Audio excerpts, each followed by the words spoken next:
सतयुग में परमेश्वर कबीर जी के मुख कमल से इस तरह के सत्य अमृत वचन सुनकर बहुत सी आत्माएं उनकी शरण ग्रहण करती हैं, परंतु भक्ति में विशेष कसक न बन पाने के कारण अंत में यहीं रह जाती हैं। सतयुग के बाद भक्ति को लेकर आत्माओं की यही स्थिति त्रेता युग, द्वापर युग और कलयुग की प्रथम पीढ़ी में होती है। लाखों करोड़ों की संख्या में भगत आत्माएं परमेश्वर कबीर देव जी के शरण में आने के बाद भी मोक्ष से वंचित ही रह जाती हैं। अर्थात कहने का मतलब है, सतयुग से लेकर द्वापर युग तक जितनी भी आत्माएं परमेश्वर कबीर जी की शरण में आई, उनमें से एक भी आत्मा पूर्ण मोक्ष प्राप्त नहीं कर पाई। उनमें चाहे विभीषण हो, मंदोदरी हो, इंद्रमती हो या सुपथ सुदर्शन हो। उसके बाद परमेश्वर कबीर देव जी कलयुग की प्रथम पीढ़ी में सन 1398 में काशी बनारस में प्रकट हुए। 5 वर्ष की आयु से ही अपने तत्व ज्ञान का प्रचार प्रसार करने लगे। अंत समय सन 1518 तक उनके 64 लाख शिष्य हुए, जिनमें उनके मुख्य शिष्य संत धर्मदास जी, संत रविदास जी, पंडित रामानंद जी, बहन कमाली, बहन गणिका, सदना, सिकंदर लोदी, श्री नानक जी, मीराबाई, अर्जुन सरजुन, सेऊ सम्मन, नेकी, राजा वीर सिंह और शेख फरीद सहित एक भी शिष्य पूर्ण मोक्ष प्राप्त करके सतलोक नहीं जा पाया। अब यह सुनकर कुछ भाई बहनों के मन में शंका पैदा हो जाएगी कि यह पवनदास तो सारी ऊट पटांग बातें बोल रहा है। गुरुदेव जी ने तो सत्संगों में जब जब भी इन समस्त आत्माओं का जिक्र किया है तो यही बताया कि इन सब का पूर्ण मोक्ष हो गया। भाई और बहनों, सतगुरुदेव भगवान कहते हैं, तत्व भेद कोई न्यारा रे साधु भाई, तत्व भेद कोई न्यारा, समझेगा कोई गुरुमुख प्यारा, तत्व भेद एक न्यारा। अर्थात अपने सतगुरुदेव से तत्व ज्ञान सुनने के बाद उसमें से भेद अर्थात गुप्त रहस्य और संकेतों को वही भगत समझ पाएंगे जो पूर्णतया गुरुमुख होंगे। और सतगुरु आशीर्वाद से यह तत्व भेद समझने की दया साध संगति से जुड़े हुए सत्सेवक भाई बहनों के ऊपर हुई है। भाई और बहनों, सतयुग से लेकर कलयुग की प्रथम पीढ़ी तक एक भी आत्मा के सतलोक ना जाने के पीछे कुछ मुख्य कारण हैं। जैसे गुरुदेव भगवान ने बताया कि सतयुग, त्रेता और द्वापर युग तक यह प्राणी अपने पूर्व जन्मों के पुण्य और भक्ति आधार से इतना सुखी और स्वस्थ होता है, इसकी इच्छा इस गंदे लोक को त्यागने की बनती ही नहीं है। संत या ऋषि रूप में आए हुए कबीर परमात्मा जी से लोग ज्ञान भी सुनते हैं, नाम उपदेश भी लेते हैं, परंतु ब्रह्मा विष्णु महेश की भक्ति से उनकी आस्था नहीं हट पाती है और अंत में सतगुरु की भक्ति करते करते भी उन्हीं देवी देवताओं के स्वर्ग आदि लोक में चले जाते हैं। दूसरा कारण, अपनी पूर्व निर्धारित योजना के तहत परमेश्वर कबीर देव जी ने किसी भी आत्मा को 2 अक्षर वाला मंत्र सतनाम नहीं दिया और ना ही किसी को सार शब्द दिया, यहाँ तक कि प्रथम मंत्र का जाप भी पूरा नहीं दिया। अर्थात बीच बीच के 5 मंत्र ही दिया करते थे, ताकि इन आत्माओं को कलयुग की बिचली पीढ़ी तक सन 1947 तक मनुष्य जन्म प्राप्त होते रहें, क्योंकि चारों युगों में पूर्ण मोक्ष प्राप्त करने का एकमात्र अवसर कलयुग की बिचली पीढ़ी का समय ही होता है। तीसरा कारण, आज से पूर्व परमेश्वर कबीर देव जी सतयुग, त्रेता युग, द्वापर युग और कलयुग की प्रथम पीढ़ी में जब भी संत ऋषि या महात्मा के रूप में प्रकट हुए तो उन्होंने एक अनपढ़ व्यक्ति की लीला की, जिस कारण उस समय के पंडितों और ऋषियों ने यह कहकर जनता को भ्रमित रखा कि तुम्हारा गुरु तो अनपढ़ है, ये क्या जाने वेदों और गीता जी में क्या लिखा है, ये झूठ बोलता है कि ब्रह्मा विष्णु महेश नासवान है। और हम मंदबुद्धि लोग इस बात को तुरंत स्वीकार भी कर लेते थे कि वास्तव में हमारे गुरुदेव तो अनपढ़ हैं, इन्हें संस्कृत तो आती ही नहीं, फिर ये संस्कृत भाषा में लिखित वेदों को कैसे समझ सकते हैं। और हम आत्माओं का हर युग में कबीर परमेश्वर जी पर अविश्वास ही बना रहा। इसके अलावा और भी बहुत सारे कारण थे। प्रमाण के लिए परम पूज्य सतगुरु रामपाल जी भगवान ने एक सत्संग में स्पष्ट किया है कि त्रेता युग में विभीषण और मंदोदरी केवल स्वर्ग तक ही जा पाए, क्योंकि मुनिंद्र ऋषि के रूप में कबीर परमेश्वर को गुरु धारण करने के बाद भी उनकी आस्था श्री राम में ही बनी रही और मरने के बाद स्वर्ग तक ही जा पाए। सुनिए वीडियो। कहते हैं विभीषण का भाग बहुत अच्छा था, उसमें दास भाव आया। रावण में वो नहीं था, जिसके कारण ना तो लंका रही, ना राज रहा और नरक मिला। और विभीषण के अंदर आधिन्य थी, भगवान की भक्ति करता था और आधिन्य करता था। उसको वो लंका मिली जिसको रावण चाहता था जीरो जान से, और साथ में परमात्मा प्राप्ति हुई, स्वर्ग प्राप्ति हुई। इसके अलावा रानी इंद्रमती के विषय में गुरुदेव भगवान ने बताया कि रानी इंद्रमती भी शरीर त्यागने के बाद मान सरोवर पर जाकर अपने पति की चिंता में अटक कर रह गई। द्वापर युग में सुपथ सुदर्शन भी शरीर त्यागने के बाद मान सरोवर पर जाकर अपने माता पिता की चिंता में पड़कर पूर्ण मोक्ष से वंचित ही रह गया। कहने का अर्थ है, सतयुग से लेकर कलयुग की प्रथम पीढ़ी तक अनपढ़ होने के कारण ना ही तो हम शास्त्रों से कोई प्रमाण देख पाए कि पूर्ण परमात्मा कौन है, और ना ही उस समय मोबाइल, टीवी या अन्य वैज्ञानिक उपकरण थे जो हम दिन रात सत्संग सुन सुनकर ज्ञान पर दृढ़ हो पाते, और ना ही आसपास कोई भगत हुआ करते थे जो हम साथ संगतियाँ कर पाते। साल 6 महीने में परमात्मा स्वयं ही आकर भक्तों को सत्संग सुनाया करते थे, जिस कारण से हम आत्माएं भक्ति के बजाय सांसारिक रंग में अधिक रंगे रहे और पूर्ण मोक्ष से वंचित ही रहे। भाइयों और बहनों, अब आगे वीडियो में बात करते हैं उन आत्माओं की जिनका जन्म कलयुग की प्रथम पीढ़ी में सन 1398 के आसपास हुआ और जिन्होंने कबीर परमात्मा की शरण ग्रहण की, जिनकी संख्या 64 लाख बताई जाती है, जिनमें मुख्यतः संत धर्मदास जी, संत रविदास जी, पंडित रामानंद जी, पंडित सर्वानंद, कमाली, गणिका, सदना, सिकंदर लोधी, श्री नानक जी, मीराबाई, अर्जुन सरजुन, सेव सम्मन, नेकी, राजा वीर सिंह, संत नामदेव, रंका बंका, जीवा दत्ता और शेख फरीद आदि शामिल हैं। अब आपको जानकर आश्चर्य होगा कि कलयुग की प्रथम पीढ़ी की शुरुआत में सन 1398 से लेकर उसकी समाप्ति सन 1947 तक भी उन तमाम 64 लाख में से एक भी भगत आत्मा अभी तक सतलोक नहीं जा पाई है। हैरान होने की आवश्यकता नहीं है। प्रमाण के लिए सुनिए, वर्तमान में धरती पर प्रकट पूर्ण परमात्मा सतगुरु रामपाल जी के मुख कमल से कि 64 लाख में से एक भी भगत पार नहीं हुआ। वो वस्तु आपको फिर बताई जाएगी जो तत्व भेद है, जिसको शब्द कहते हैं। अब ये बालका खेल समझ रखा, नाम ले लिया, गुरु कुआ में पढ़ो, नाम ले लिया अपना ठीक से। ईसाई आसान होता तो बिराई बंदी छोड़ना है, सारन पार ले जाते है। वो यह चीज चाहते थे कि ये टिक जावे। बंदी छोड़ना खुद लीला करी, 64 लाख से सो गए थे। महाराज ने देखा कि इनमें से कितने कापड़े, एक पे छोड़ मारी थी, 1.5 पाया था। 64 लाख में तो एक बार फटकार दी थी, 1.5 पाया था अर्जुन सरजुन, और वो 1.5 भी ठीक ना रहे, 2 भी। तो ऐसा है कि उन उदाहरणों को क्यों किया उन्होंने कि हो सकता आने वाले सावधान हो जाए, पर हम फिर उससे लगन में लगे रहेंगे तो फिर देखो वही बात से महाराज के हैं, तापसुआ को फोकट ज्ञाना, गुरु को तज पूजे जो आना, आन कहें दूसरे को, और तापसुआ को फोकट ज्ञाना, और फिर ज्ञान की उन कुछ नहीं हो पाया उसमें भी। अब आगे आपको जो वीडियो सुनाने जा रहे हैं उसमें परमेश्वर रामपाल जी ने प्रमाणित कर दिया है कि संत नामदेव भी पार नहीं हुआ और ना ही वर्तमान बिचली पीढ़ी में पार हो पाएगा। उसे तो फिर किसी कलयुग में दोबारा से जन्म लेना पड़ेगा। धर्मदास मेरी लाख गवाई, सार शब्द की बाहर न जाए, मूल ज्ञान कहीं बाहर न जाए। अभी तक ये सार नाम, सार शब्द परमात्मा ने किसी को बताया नहीं था, अब ये खुला है। मोक्ष तो बच्चों ईब होगा आपका, सहज में होगा। आप नामदेव और ध्रुव प्रहलाद से कम सौभाग्यशाली नहीं हो, उनसे ज्यादा सौभाग्यशाली, क्योंकि आपको सीधा मोक्ष मिलेगा। उनको फिर से जन्म लेना पड़ेगा कभी इसी कल में।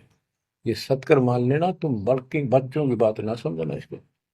मैं कोई रूम बाट नहीं हूँ, व्यर्थ की थूक मिलोता हूँ, कति काटे की बात कह रहा हूँ। लेकिन इसको हल्के में लोगे तो फिर दुरुक्ति शुरू हो जाएगी, ये चक्कर फिर शुरू हो जाएगा। ये अरट का कुआ लोई यागड़ बंदा है सब कोई, कीड़ी कुंदर और अवतारा हर हट डोर बंदे कई बार। अब आगे गुरुदेव भगवान ने स्पष्ट कर दिया है कि अब्राहिम सुल्तान का भी पूर्ण मोक्ष नहीं हो पाया है।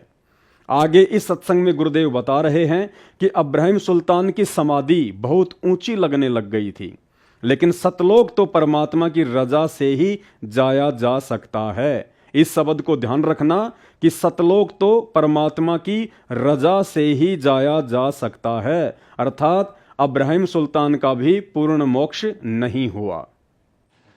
गरीब ऐसी मन की वृत्ति है, इच्छा आव जाए, जागत इच्छा है नहीं, सो साधु सतबार। गरीब प्रकृति छोड़ा नहीं, कोई ना धर है धीर, 2400 पहुंचे नहीं जा आसन अटल कबीर।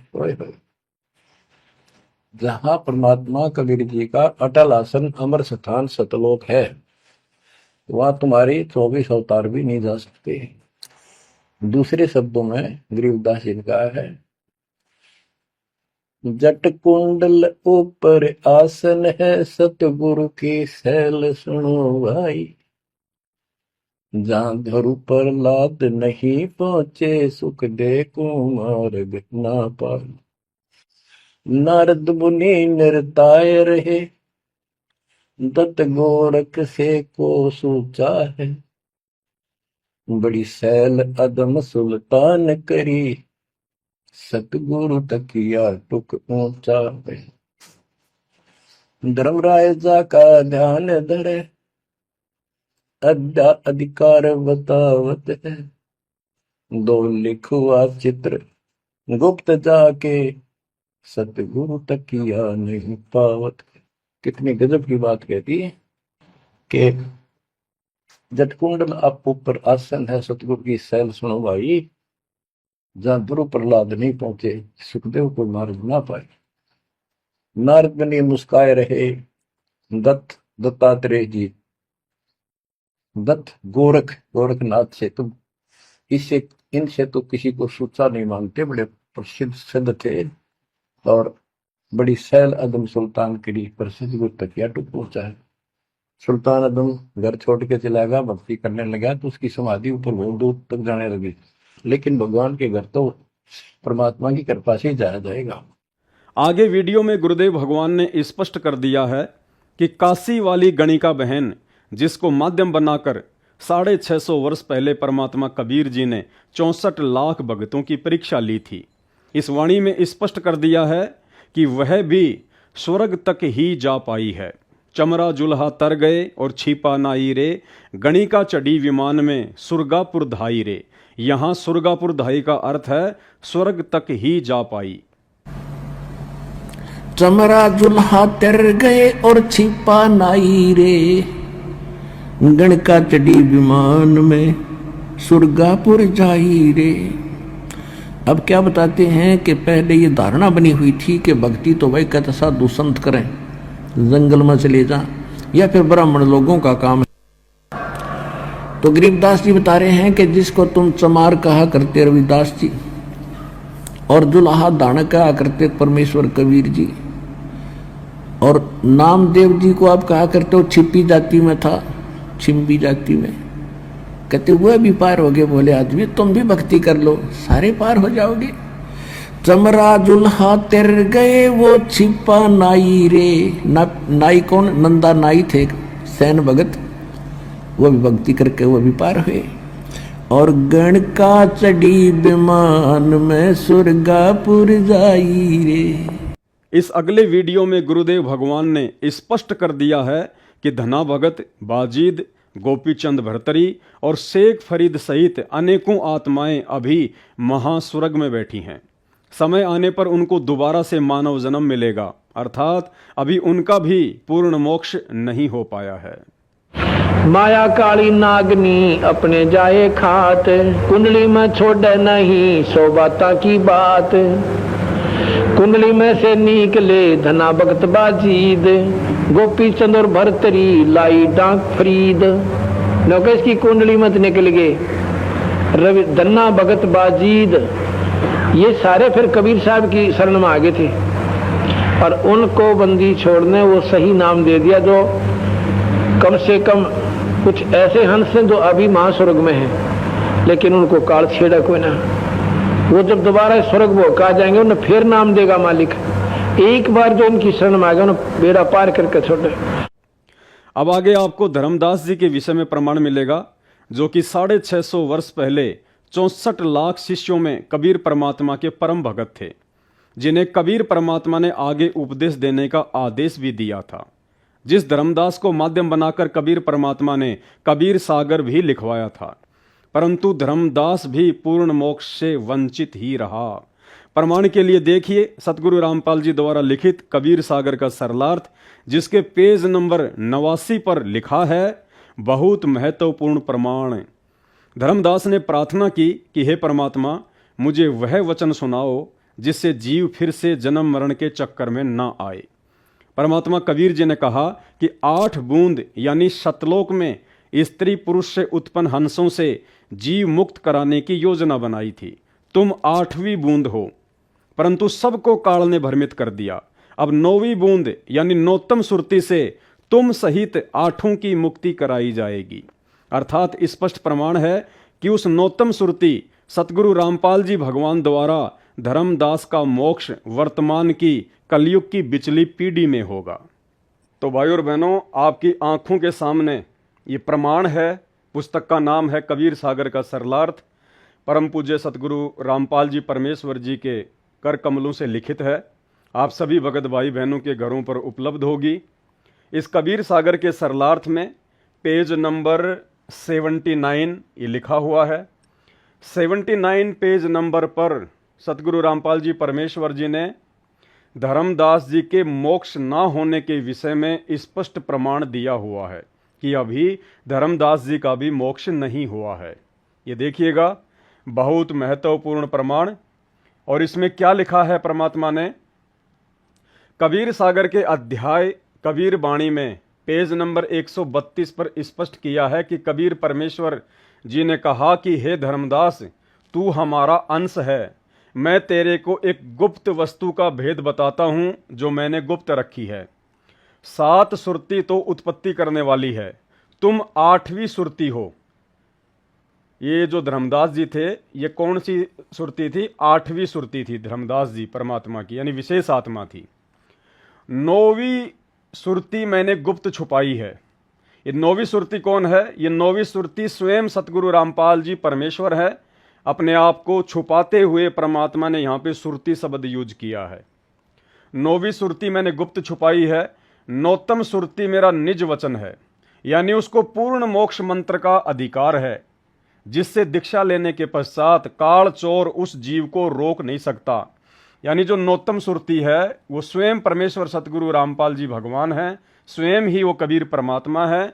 और उनसे जो नाम दीक्षा ले लेगा फिर काल चोर उस आत्मा को रोक नहीं पाएगा, यदि आजीवन मर्यादा में रहकर सत भक्ति करता रहेगा तो। आगे देखिए, धर्मदास जी ने प्रार्थना की कि हे परमात्मा, मुझे वह वचन बताओ जिससे जीव फिर से जन्म मरण के चक्कर में ना आए। परमात्मा कबीर जी ने कहा कि 8 बूंद यानी सतलोक में स्त्री पुरुष से उत्पन्न हंसों से जीव मुक्त कराने की योजना बनाई थी। तुम 8वीं सुरती हो। धर्मदास कौन सी सुरती है? 8वीं सुरती। परंतु सबको काल ने भ्रमित कर दिया। गुरुदेव भगवान ने स्पष्ट कर दिया धर्मदास को यह कहकर कि धर्मदास तुम 8वीं सुरती हो, परंतु सबको काल ने भ्रमित कर दिया। अब 9वीं बूंद यानी नौतम सुरती से तुम सहित, तुम सहित का मतलब धर्मदास सहित। क्या कह रहे हैं कबीर परमात्मा धर्मदास को? कि तुम 8वीं सुरती हो, परंतु सबको काल ने भ्रमित कर दिया। अब 9वीं सुरती यानी नौतम सुरती से तुम सहित यानी धर्मदास सहित 8 की मुक्ति कराई जाएगी। यानी धर्मदास की मुक्ति, 8वीं सुरती की मुक्ति अब नौतम सुरती से होगी। नौतम सुरती कौन? स्वयं सतगुरु रामपाल जी भगवान। तो यहां स्पष्ट ये प्रमाण है कि धर्मदास जी का भी अभी तक पूर्ण मोक्ष नहीं हुआ है, क्योंकि धर्मदास जी ने भी सतगुरु रूप में आए हुए कबीर परमात्मा को सतलोक में देखने के बाद भी परमात्मा के रूप में हृदय से स्वीकार नहीं किया था। तुम 8वीं बूंद हो, परंतु सबको काल ने भ्रमित कर दिया। अब 9वीं बूंद यानी नोत्तम सुरति से तुम सहित यानी धर्मदास सहित 8 की मुक्ति कराई जाएगी। तो भाइयों और बहनों, आपने देख लिया ये कबीर सागर का सरलार्थ और पेज नंबर 79। इसमें परमात्मा ने स्पेशल तौर पर यह शब्द लिखकर बहुत महत्वपूर्ण प्रमाण और यहां स्पष्ट कर दिया सतगुरु रामपाल जी भगवान ने कि धर्मदास जी का भी अभी तक पूर्णतया मोक्ष नहीं हुआ है। धर्मदास का मोक्ष वर्तमान में नौतम सुरति परम पूज्य सतगुरु रामपाल जी परमेश्वर जी के शरण में आने के बाद होगा। आगे सतगुरु रामपाल जी परमेश्वर जी ने अभी तक अर्जुन सर्जुन का भी पूर्ण मोक्ष न हो पाने का प्रमाण कबीर सागर का सरलार्थ पेज नंबर 550 पर दिया है। देखिए, अब देखिए भाइयों और बहनों, ये वही पुस्तक है कबीर सागर का सरलार्थ और इसके पेज नंबर 550 के ऊपर कबीर सागर का सरलार्थ पेज नंबर 550, इसमें परमेश्वर सतगुरु रामपाल जी ने अर्जुन सर्जुन के विषय में स्पष्ट तौर पर साफ साफ लिखा है कि अर्जुन सर्जुन का भी वर्तमान में दोबारा से जन्म होगा। अर्जुन सर्जुन का भी पूर्णतया मोक्ष नहीं हुआ, क्योंकि 650 साल पहले जब कबीर परमात्मा सतगुरु रूप में आए थे तो अर्जुन सर्जुन भी उनको पूर्ण परमात्मा के रूप में हृदय से स्वीकार नहीं कर पाए थे। देखिए, साफ साफ प्रमाण है। यहां पर क्या लिखा हुआ है?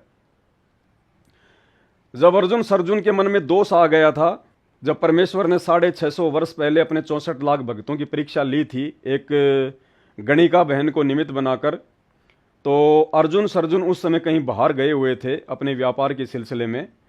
जब वापस आए तो भक्तों ने कहा कि तुम कहाँ चले गए थे, यहाँ तो गुरुजी ने सत्यानाश कर दिया है, कहीं बाहर निकलने लायक भी नहीं छोड़ा, सरेआम वैश्या के साथ में घूम रहे हैं, लोगों ने तो हमारा बोलना भी बंद कर दिया।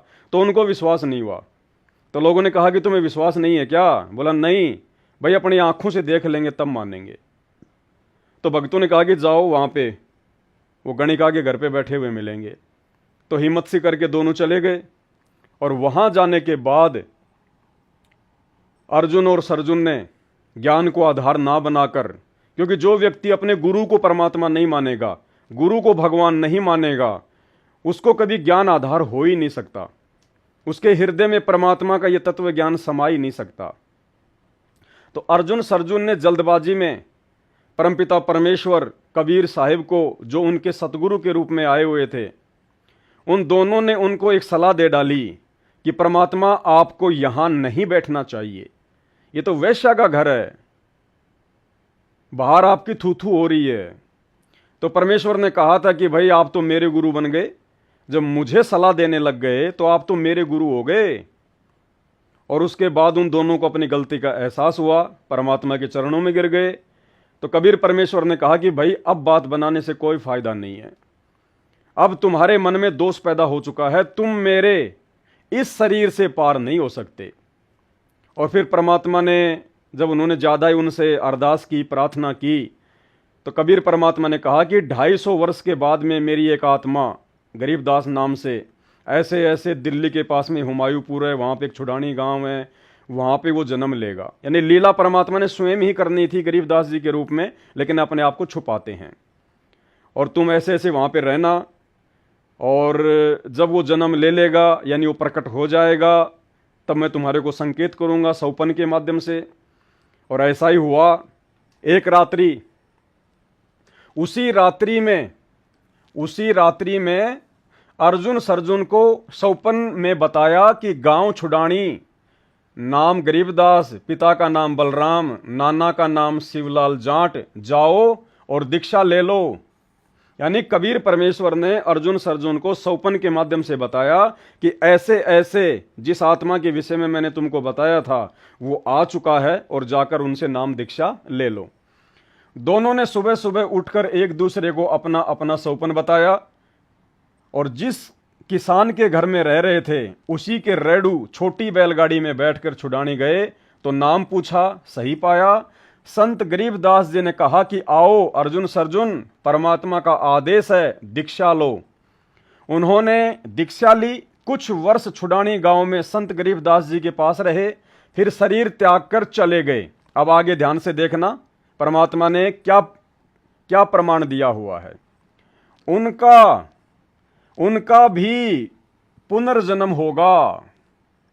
स्पष्ट तौर पर सतगुरु रामपाल जी भगवान ने कबीर सागर का सरलार्थ पेज नंबर 550 पर साफ साफ लिखा हुआ है कि अर्जुन सर्जुन का भी वर्तमान भक्ति युग में दोबारा से जन्म होगा, पुनर्जन्म होगा।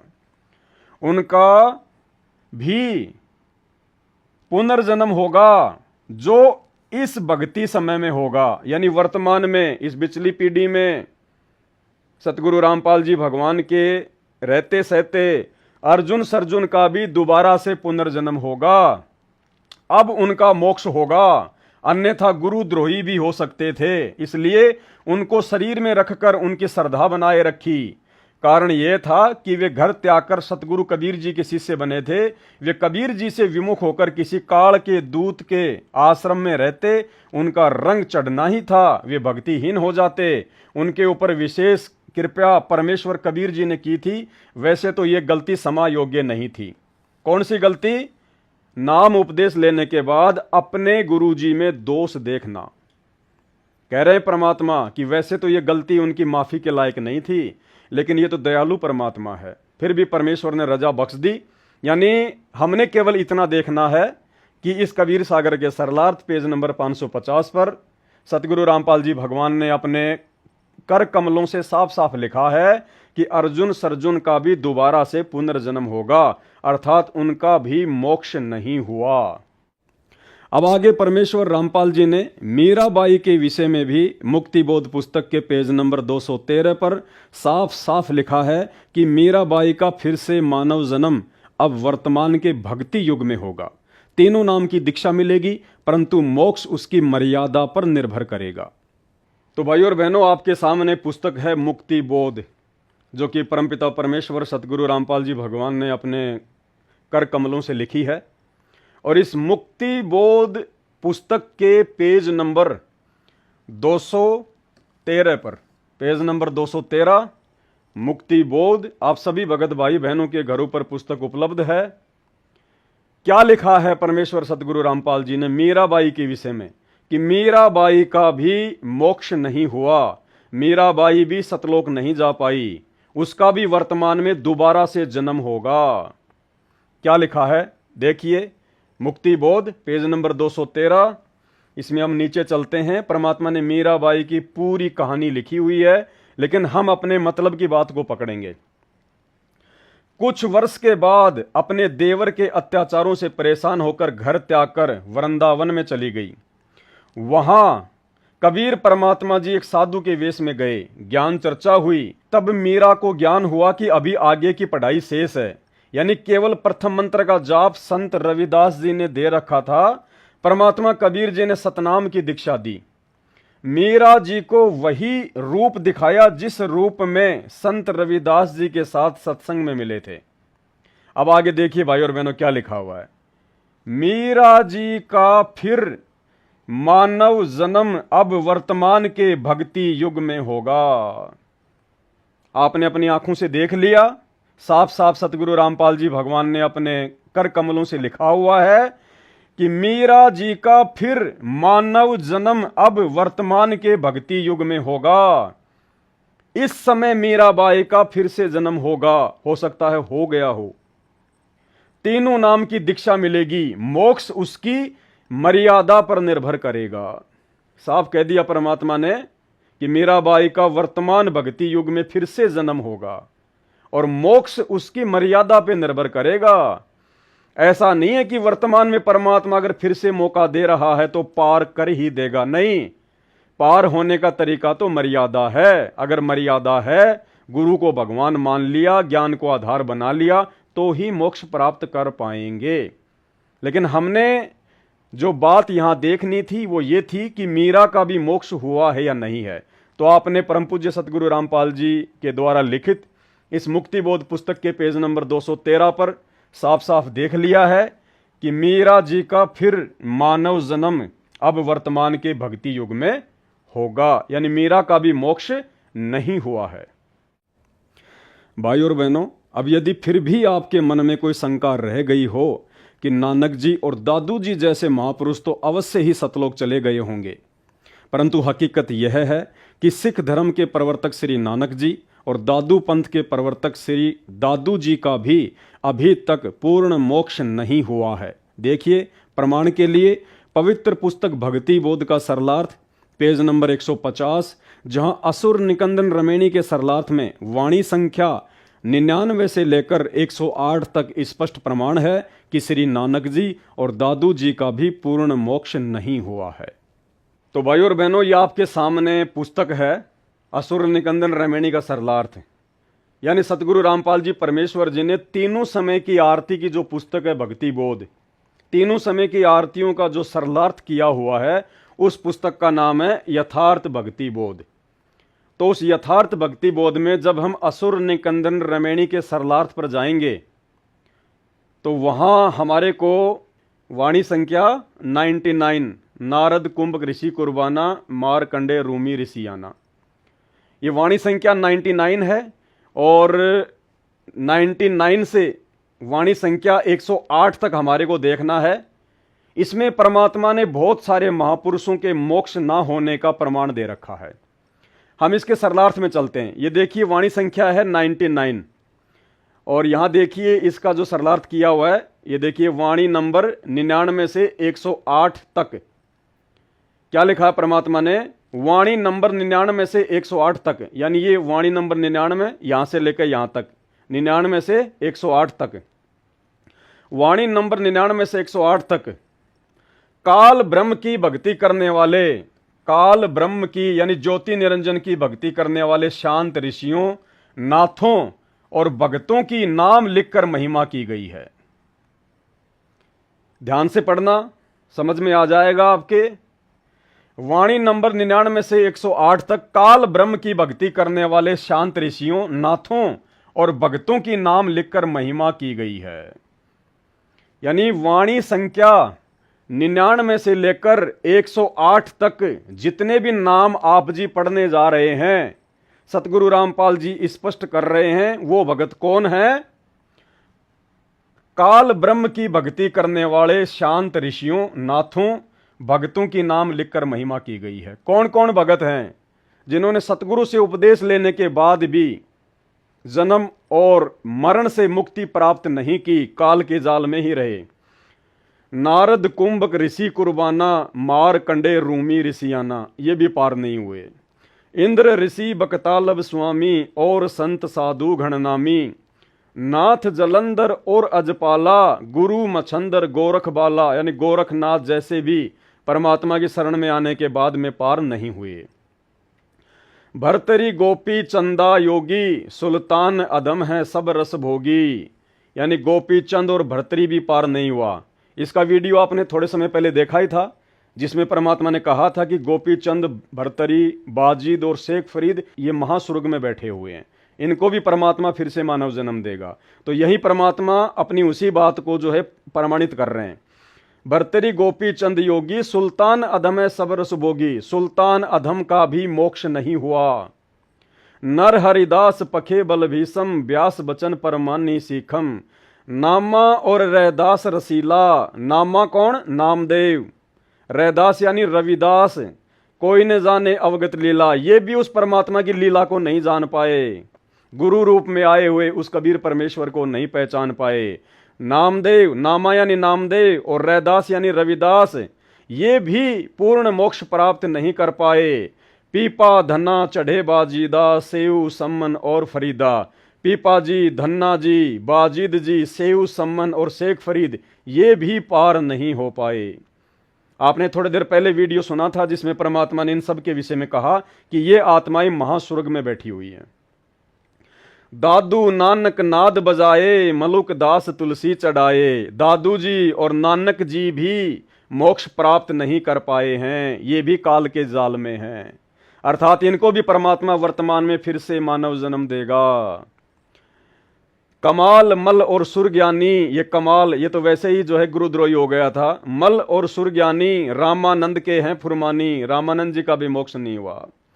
और मीराबाई और कमाली भिलनी नाचे दे दे ताली। मीराबाई का थोड़ी देर पहले आपने मुक्ति बोध पुस्तक के पेज नंबर 213 पर देख ही लिया कि मीराबाई का भी पूर्ण मोक्ष नहीं हुआ, फिर से मानव जन्म होगा। वही बात परमात्मा यहां कह रहे हैं कि मीराबाई और कमाली भिलनी नाचे दे दे ताली, भिलनी का भी मोक्ष नहीं हुआ। तो वाणी संख्या 99 से 108 के बीच में जितने भी भगत और ऋषियों के महापुरुषों के नाम हैं, इनमें से किसी का भी मोक्ष नहीं हुआ है, क्योंकि यहां परमात्मा ने स्पष्ट लिखा हुआ है कि वाणी नंबर 99 से 108 तक काल ब्रह्म की भक्ति करने वाले शांत ऋषियों, नाथों और भक्तों के नाम लिखकर महिमा की गई है। यानी 650 साल पहले जब कबीर परमात्मा आए थे, गुरु रूप में ज्ञान दे रहे थे, तो हम आत्माओं ने उनको परमात्मा के रूप में स्वीकार नहीं किया, केवल अपना गुरु ही माना, एक संत ही माना, परमात्मा का भेजा हुआ कोई संदेश वाहक ही माना।